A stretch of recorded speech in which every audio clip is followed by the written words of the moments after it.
Oiê, bom dia, alunos aí do 8º ano, isso mesmo. Hoje, quinta-feira, nós vamos ter aula de ética, isso mesmo.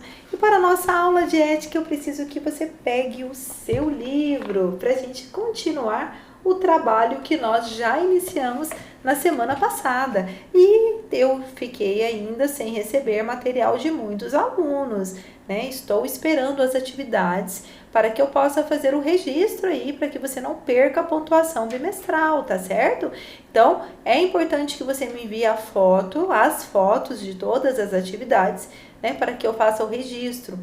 E eu não vou aceitar atraso na entrega das atividades. O prazo limite é até a próxima aula. Então, é uma semana que você tem aí para realizar essas atividades. Então, é importante que você envie a sua atividade. Eu sei que nós estamos tendo aula hoje, quinta-feira, e o prazo, né, ele se encerraria ontem, dia 21.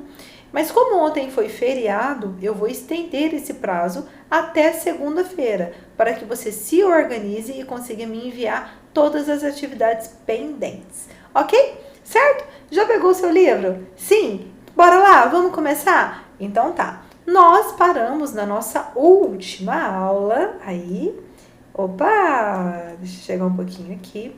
E nós, na nossa última aula, nós não finalizamos o capítulo 1, né? A gente ainda tem algumas coisas aí, nós paramos na página 13 e eu quero que você coloque aí na página 14 do seu livro, para a gente começar o nosso tema de hoje. E hoje nós vamos falar sobre língua e sociedade.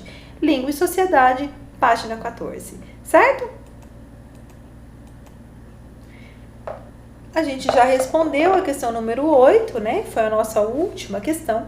E agora nós vamos falar um pouquinho sobre língua e sociedade. Eu quero que você acompanhe a leitura e as explicações com bastante atenção para que a gente possa compreender aí o que o livro está trazendo, ok? Então, não coloque aí agora para correr, tá bom? É importante que você leia comigo, ok? Não é para pular o vídeo, não.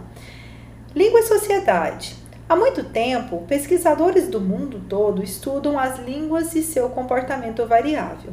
Ao contrário, ao encontrar uma pessoa, determinado grupo ou até uma comunidade que fale diferente, ocorre uma preocupação em compreender as razões que influenciam esta variação existente na fala espontânea.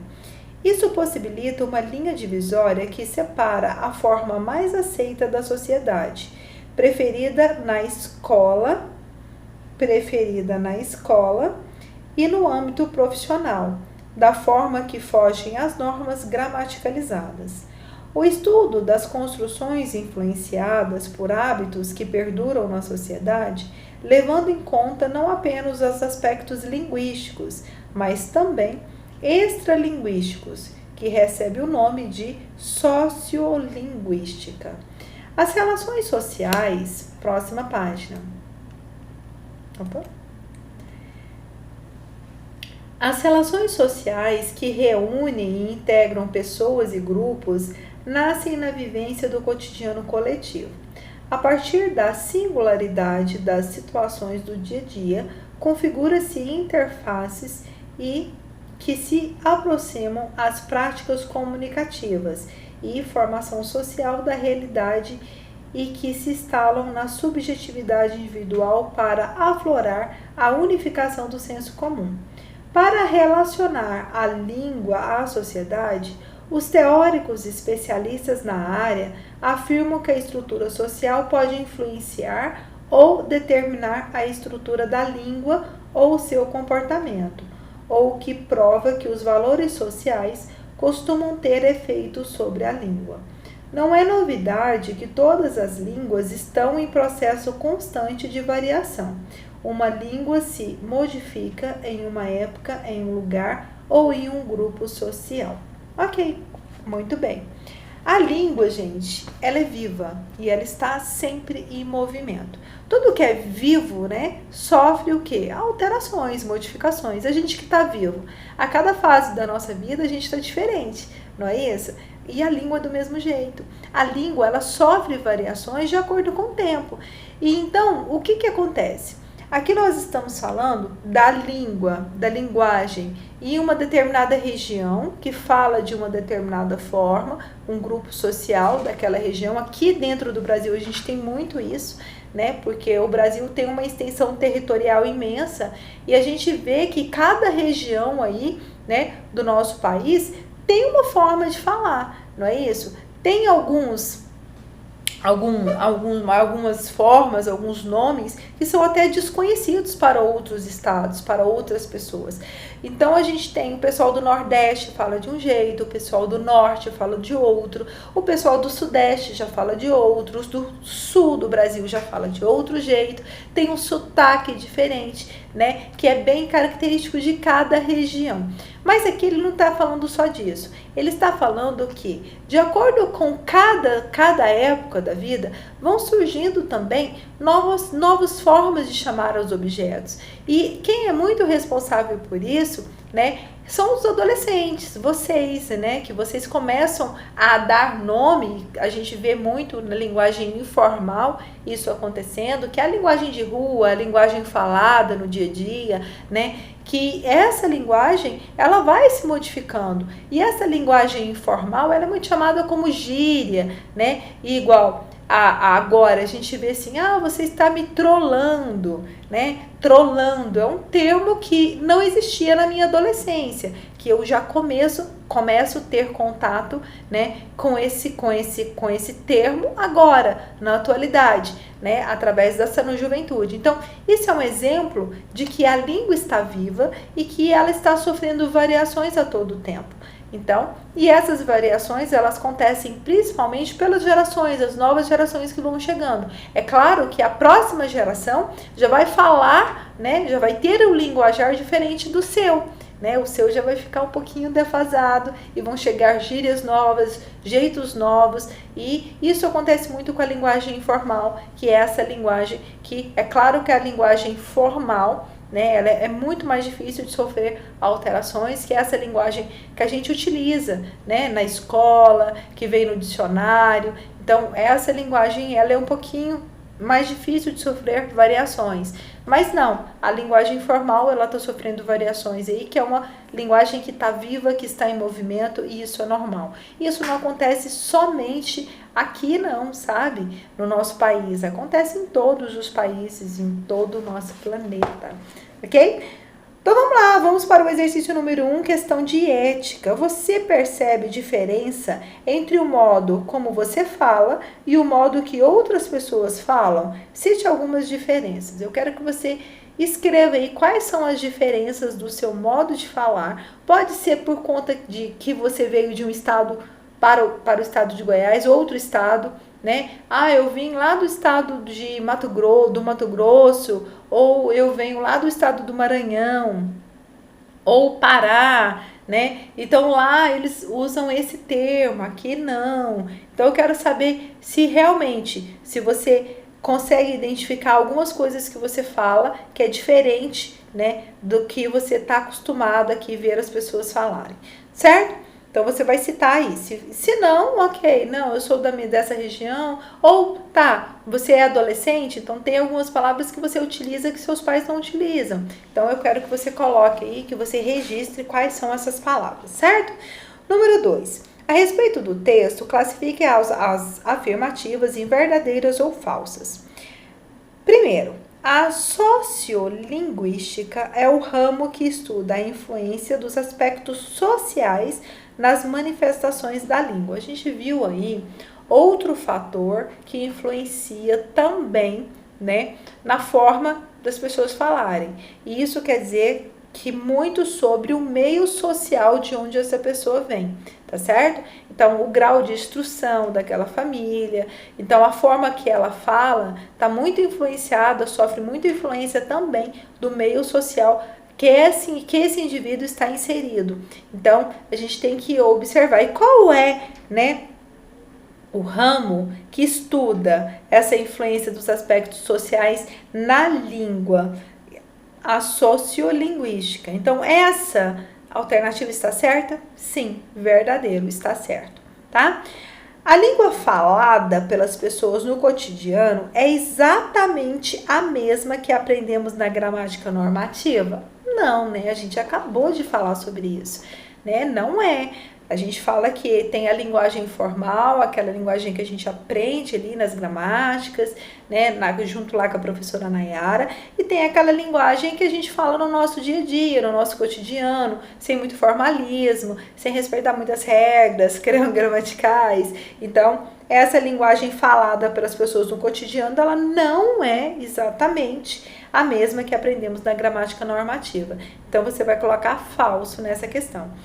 Próxima questão. O fenômeno da variação linguística é comum em todas as línguas? Sim, eu falei isso para vocês, né? Essa variação linguística, ela pode acontecer em todas as línguas, né? Em todo o nosso planeta, independente do país. Isso vai acontecer na Itália, isso vai acontecer na Inglaterra, isso vai acontecer nos Estados Unidos, vai acontecer na Índia, vai acontecer no Japão. Em todo lugar vai acontecer essa variação linguística, tá? Não é uma característica própria do nosso país, da nossa língua portuguesa, não, certo?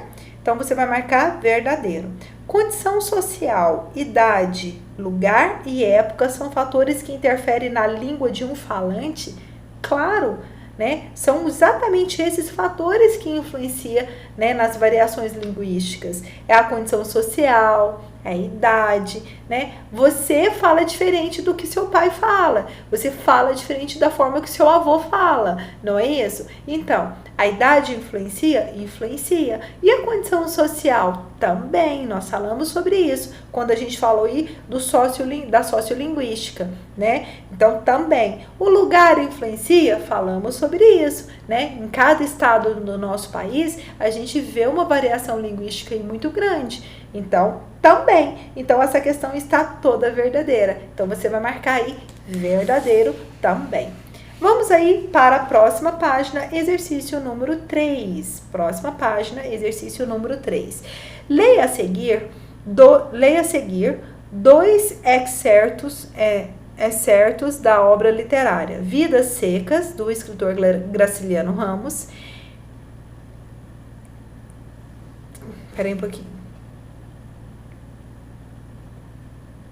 Tá. Ele se refere a Fabiano, personagem central do romance que pertence a uma família de retirantes sertanejos. Em seguida, responda as questões. Já li esse livro e se você tiver a oportunidade de ler Vidas Secas, é um livro maravilhoso. Eu li esse livro mais ou menos há 20 anos atrás, eu acho que até mais que isso, né? Foi indicação de um professor na escola, no ensino médio. E foi muito, nossa, é um livro que mexeu muito comigo, e eu acho que a grande maioria dos livros que a gente lê, né, modifica um pouquinho, né, do que a gente tem, da nossa bagagem, acrescenta muita coisa. E esse livro fala de uma família, né, e que das dificuldades no período da seca, todas as dificuldades que eles passam enfrentados lá naquela seca, e naquela idade, quando eu li, né, esse livro, eu nunca pensava que a vida para as pessoas que enfrentavam a seca era tão difícil. E esse livro me marcou muito. E se você tiver a oportunidade de ler, nossa, vai ser muito positivo para você também. É uma indicação, tá? Uma indicação literária que eu estou fazendo aqui. Mas vamos ler um trechinho desse livro, ó. Vivia longe dos homens, só se dava bem com os animais. Os seus pés duros quebravam espinhos e não sentiam a quentura da terra. Montado, confundia-se com o cavalo, grudava-se a ele e falava na linguagem cantada, monossilábica e gutural, que o companheiro entendia. Às vezes, utilizava nas relações com as pessoas a mesma língua com que se dirigia aos brutos, exclamações, onomatopeias. Na verdade, falava pouco. Admirava as plantas compridas e difíceis da gente da cidade. Tentava reproduzir algumas, em vão, mas sabia que elas eram inúteis e talvez perigosas. Fabiano também não sabia falar. Às vezes, largava nomes arrevesados por embromação. Via perfeitamente que tudo era besteira. Não podia arrumar o que tinha no interior.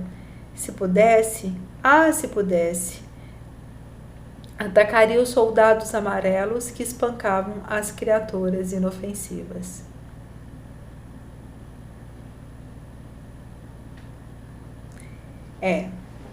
Esse livro fala muito de Fabiano, né? Nessa trajetória dele com a família, fugindo da seca, todo o seu sofrimento aí descreve muito bem, né? Falando dos pés, né? Que ele acabava se confundindo com o cavalo, né? E também na questão cultural, porque ele se diferenciava muito não se diferenciava muito do cavalo, porque ele tinha muito pouca instrução. E se ele tivesse instrução, ele fala, né, que ele fala aqui dos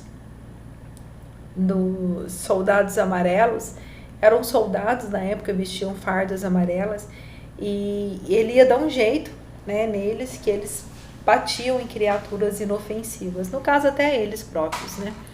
E então tá, como que era a linguagem do Fabiano, de acordo com o texto? Era uma linguagem cantada, vamos voltar lá? Olha lá no texto. Linguagem cantada, monossilábica e gutural. Não é isso? Cantada, monossilábica e gutural. Aqui, ó. É uma linguagem cantada, monossilábica e gutural. Tá certo? Aqui. Fabiano falava pouco e, quando fazia, não obtinha bons resultados, como se sua linguagem fosse incipiente. Então, vamos lá? Como se ela não existisse. Então, Fabiano também não sabia falar.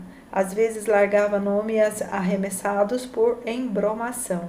Via perfeitamente que tudo era besteira. Não podia arrumar o que tinha no interior.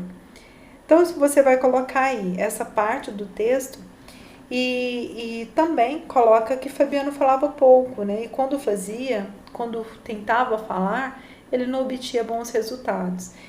Então, é isso que você vai colocar aí como que era a linguagem aí do Fabiano. Letra B. O modo como uma pessoa fala pode indicar sua condição social e econômica? A gente viu que sim, né? Que influencia. Inclusive, a gente viu um pouquinho sobre sociolinguística, né? Que diz muito sobre isso, que é um segmento aí que estuda, né? A sociolinguística é um ramo que estuda a influência dos aspectos sociais nas variações linguísticas, nas manifestações linguísticas, não variações, manifestações linguísticas. Então, aqui a pergunta é: o modo como uma pessoa fala pode indicar sua condição social e econômica? No caso de Fabiano, a linguagem por ele empregada, poderia estar relacionada à realidade do personagem? Explique. Sim, né? Sim, se pensarmos que Fabiano, ele era um miserável e a sua incapacidade de se expressar com clareza contribuía para a sua permanência na sua condição social, né? Então, o que acontece? A gente sabe que sim, né? E que Fabiano, ele tinha realmente uma situação terrivelmente miserável, né? E ele, além disso, ele tinha uma incapacidade de se expressar por conta da sua condição social, né? E se realmente ele tivesse uma possibilidade de melhorar a sua condição social, com certeza, né? Isso influenciaria no seu modo de expressar, na sua expressão linguística. Então, é isso que você vai colocar. Letra C. Segundo o narrador, Fabiano encontrava dificuldade em ordenar suas ideias e seus pensamentos, e isso ocorria por conta de uma linguagem pouco expressiva. Em que trecho percebemos isso? Então, lá, no último parágrafo, olha, nós temos aí, ó, não podia arrumar o que tinha no interior. Quando ele fala que ele não podia arrumar o que ele tinha no interior, né, ele não tinha condição, né, intelectual para isso. A sua incapacidade intelectual de organizar as suas ideias e verbalizar essas ideias, de uma forma que as pessoas conseguissem compreender a sua insatisfação em relação às atitudes dos guardas amarelos. Mas ele tinha essa indignação, mas ele não conseguia expressar essa indignação. Por quê? Pela sua incapacidade linguística, né? De verbalizar isso. Então, onde é que você pode identificar isso? Não podia, aqui ó, não podia arrumar o que tinha no interior. Não podia arrumar o que tinha no interior. É essa parte aqui e é o que você vai colocar aí no seu livro, certo? Ok? Vamos então para a página 17. Bora lá? Página 17. Ok. Aqui na página 17 nós temos o seguinte. Nós temos a letra D e a pergunta é: só se dava bem com os animais? Na verdade, eles se misturavam com os animais, né? Quando eu falava que quando ele estava em cima do cavalo, ele se confundia com o cavalo, né? E, na verdade, a sua capacidade de entendimento, não, a gente não pode dizer isso, porque aí a gente seria menosprezar muito, né, a figura do ser humano em relação ao animal, né, associar ele à sua capacidade intelectual, a sua capacidade de aprender a de um animal, aí não. Mas ele acabava se misturando com os animais porque a sua capacidade intelectual era tão reduzida, né, que ele acabava que a facilidade que ele tinha mesmo era de comunicar-se com os animais, né? Ele se sentia mais compreendido pelos animais. Mas vamos lá, só se dava bem com os animais. Os seus pés duros quebravam espinhos. Imagina a sola do pé tão dura, tão maltratada, né, que tinham a capacidade de quebrar espinhos, olha só. E não sentiam a quentura da terra. Ele andava descalço e ele não sentia, né, o chão quente. Montado no cavalo, confundia-se com o cavalo, grudava-se a ele. Era uma coisa só. Que traço da personalidade de Fabiano e que crítica social estão presentes nesse trecho? A gente acabou de falar, né? Essa proximidade de Fabiano com os animais, né? Então, a relação de proximidade com os animais em oposição ao distanciamento com outras pessoas. Então, ele tinha uma identificação, né? Uma facilidade de se comunicar mais com os animais do que com as pessoas. Então, é isso que você vai colocar. Podemos atribuir esse comentário à crítica da extrema pobreza do sertanejo na década de 30, que foi a época que esse livro foi publicado, tá bom? Em 1930, certo? Então, é isso que você vai colocar, ok? Número 4. Leia o que diz o linguista Marcos Bagno. Existe uma regra de ouro na linguística que diz: só existe língua se houver seres humanos que a falem. Então, tratar a língua é tratar de um tema político, já que também é tratar de seres humanos. Complexo isso, né? Vamos ler de novo? Ó, existe uma regra de ouro na linguística que diz: só existe língua se houver seres humanos que falem. É verdade. Então, tratar da língua é tratar de um tema político, já que também é tratar de seres humanos. O que a política está relacionada ao ser humano? Tudo, né, gente? A política, ela está relacionada a tudo que nos acontece. Até quando você vai comprar um pão ali na padaria, tem política, porque é a política que define o preço do pão, né, o dinheiro que você ganha para comprar o pão. Então, tudo isso é o que define. O que define? A política, as leis. Então, tudo isso é que define. Então, se existe uma língua, tem que ter seres humanos. Se tem seres humanos, tem que ter política. Essa aqui é a associação. Mas vamos ver o que ele quer dizer com isso. Segundo o autor, que relação existe entre a língua que usamos e a cidadania, tá? Então, a língua, ela não está desvinculada ao ser humano, Para existir uma língua, tem que ter alguém que fale essa língua. Concorda comigo?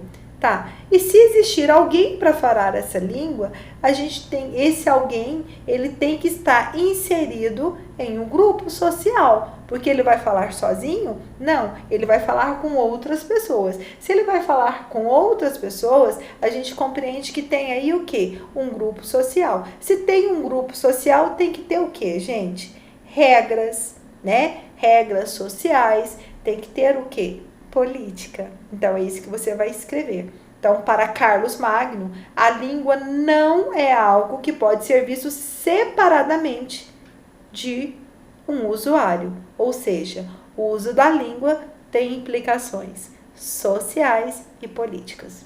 É isso, certo? Pronto, agora nós vamos aí para a página 18. Vamos para a página 18? Não deu tempo de responder? Pode me colocar no modo estátua aí, tá? Pode me colocar no pause, dá um pause aí, que você pode fazer, e aí você segue comigo, certo?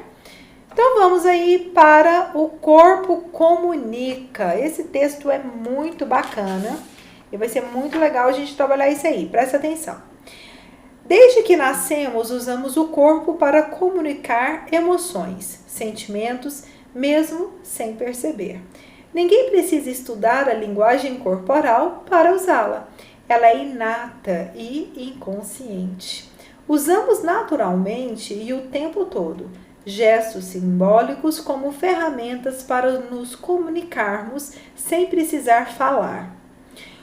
Todo mundo entende quando alguém balança a cabeça para dizer não, ou fixa um olhar penetrante para mostrar interesse ou paquerar.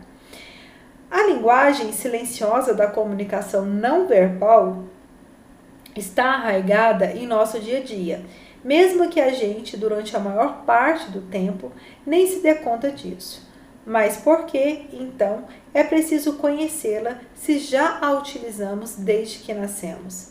Conhecer como o corpo se comunica pode ser útil em muitas situações. Identificar o significado desses símbolos não verbais esclarece a comunicação e facilita a vida na medida que é possível entender melhor o que acontece à nossa volta, principalmente nas grandes cidades, onde os estímulos e acontecimentos são muitos. Reconhecer as mensagens corporais embutidas nas falas e nas atitudes das pessoas pode ajudar você a se localizar melhor e até se defender.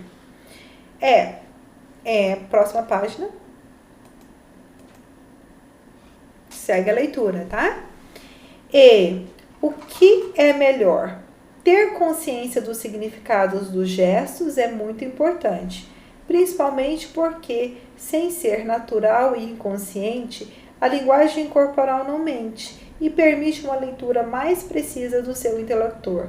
Por exemplo, quando uma pessoa, ao pensar para responder a uma pergunta, olha para cima, direita, significa que ela vai omitir ou mentir sobre algo. Se olhar para cima, à esquerda, ela está tentando lembrar alguma coisa. É verdade. Lembrar alguma coisa. Torcer o pé, apoiando-se na parte lateral da sola e abaixar a cabeça, pode revelar que está envergonhada. Será? Ok. Cruzar os braços ou as pernas é sinal de que você não está querendo conversa ou não concorda com a opinião de quem está falando. Olha só.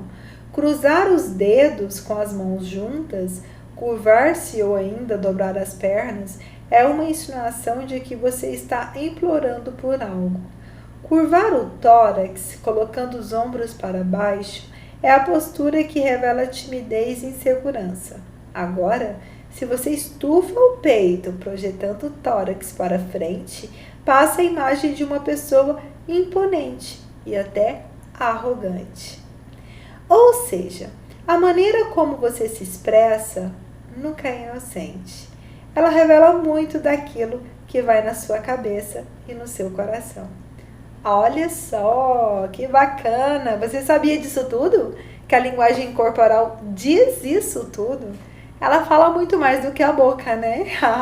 E o interessante é que o que nós expressamos através da nossa linguagem corporal, ela diz exatamente o que a gente pretende, o que a gente pensa, o que a gente quer. Então, ela é muito mais verdadeira do que aquilo que a gente fala, não é isso? Então, tem muita coisa aqui que eu nunca tinha pensado, né? Olha, quando a gente olha para cima e para o lado esquerdo, a gente de fato está tentando buscar na memória alguma coisa.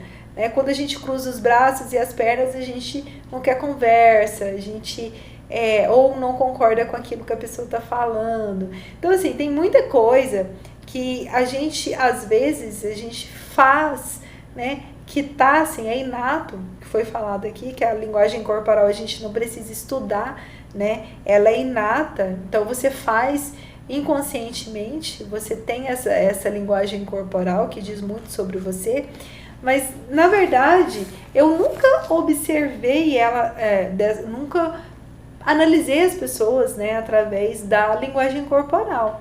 E não sei, talvez até tenha, né, inconscientemente.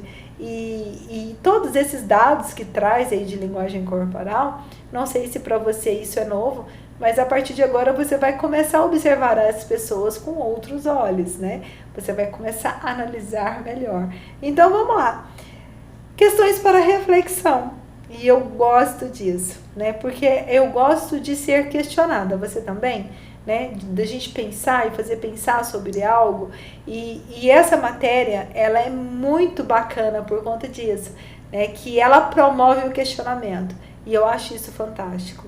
Né? Fazer a gente pensar. E a gente tem essa cabeça para isso mesmo, né? Essa capacidade intelectual de questionar, de pensar, de opinar. E essa disciplina, ela nos dá essa oportunidade.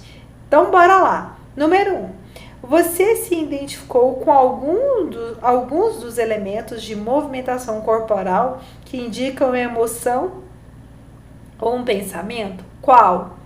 Eu me identifiquei com olhar para cima do lado esquerdo quando eu quero buscar na minha memória alguma coisa. Eu acho que eu faço muito isso, né? E a minha identificação foi com esse movimento. Pode ser que eu tenha outros aqui, né, que ele trouxe tantos, mas o que mais me chamou a atenção e realmente o que eu faço é isso.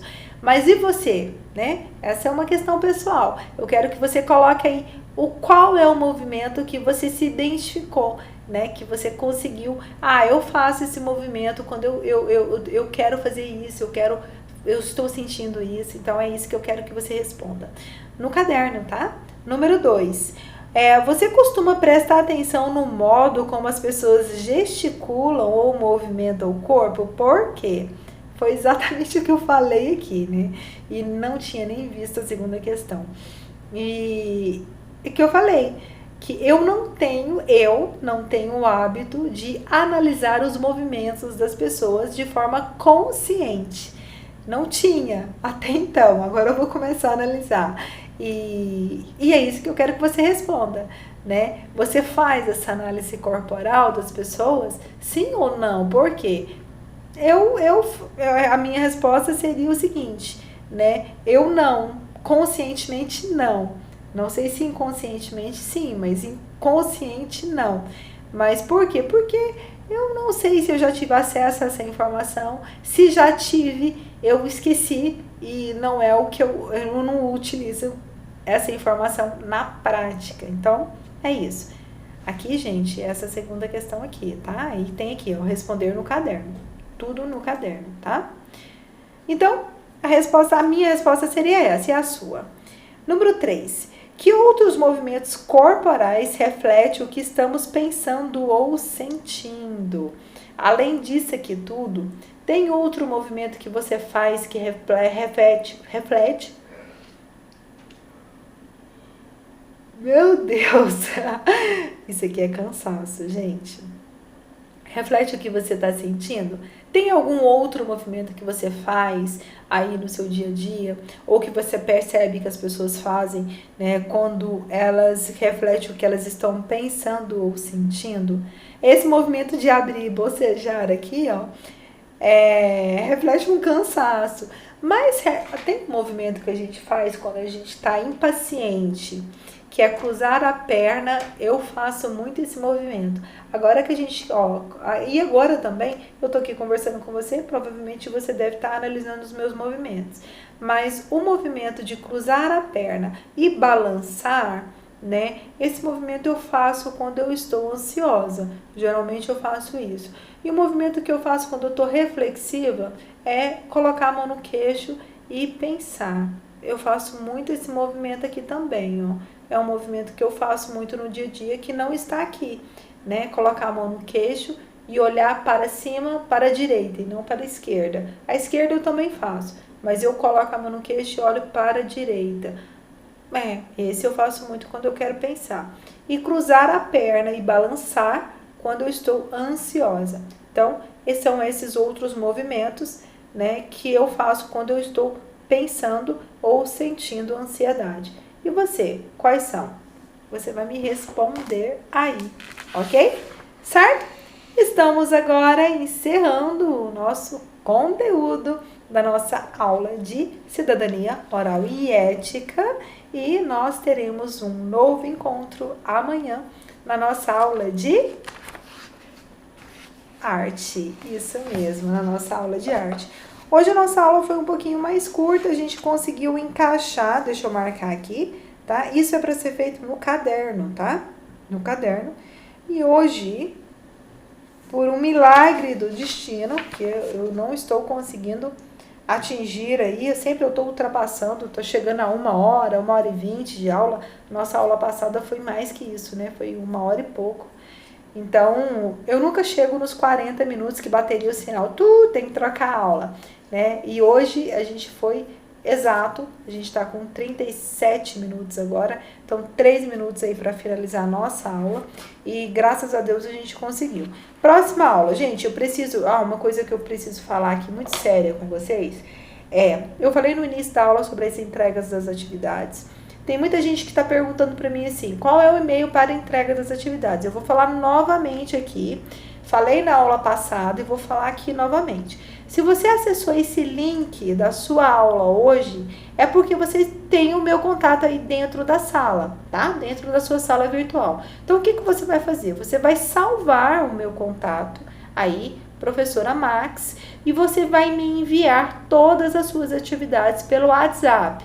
Não é e-mail por enquanto, eu vou tentar fazer isso pelo WhatsApp, que para mim é mais prático, tá? Porque eu fico com o celular quase que o tempo todo na mão, atendendo a coordenação pedagógica, então eu consigo um acesso mais rápido para correção.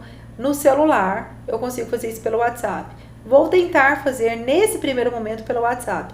Se ficar muito tumultuado, igual aconteceu com os outros professores, aí a gente vê realmente uma possibilidade de enviar o material por e-mail, mas nesse momento pelo WhatsApp. Então, aquelas pessoas que ainda não me enviaram as atividades, eu vou dar mais uma oportunidade de você enviar na segunda-feira, tá? Até segunda-feira, todas as atividades que estão atrasadas. E outra coisa, gente, tem muita gente que está com atividade atrasada para envio, mas tem outras pessoas que já estão, outros alunos que já estão enviando as atividades. E eu estou muito triste com muita coisa que eu tenho recebido, né? Tem muita gente começando frase com letra minúscula, aluno do 8º ano fazendo isso, né? Tem muito aluno do 8º ano escrevendo muita palavra errada. Tá com dúvida, gente? Você que é estudante, busca no dicionário, né? Não vai escrever qualquer coisa. E tem gente que faz uma letra assim bem garranchada pra gente não definir os erros ortográficos. Então, não é isso.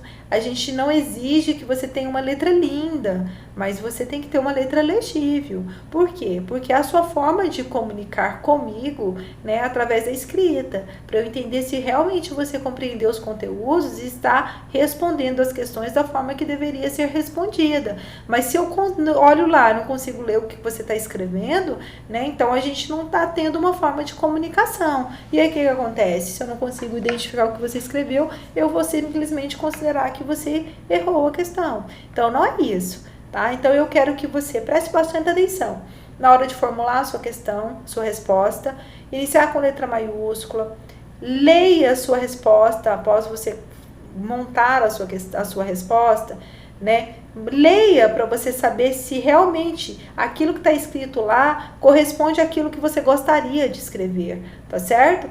E pontue também a sua frase, ok? Corrija as coisas que devem ser corrigidas, a questão ortográfica, a questão de pontuação, e capriche na letra para que eu consiga corrigir as suas atividades, certo?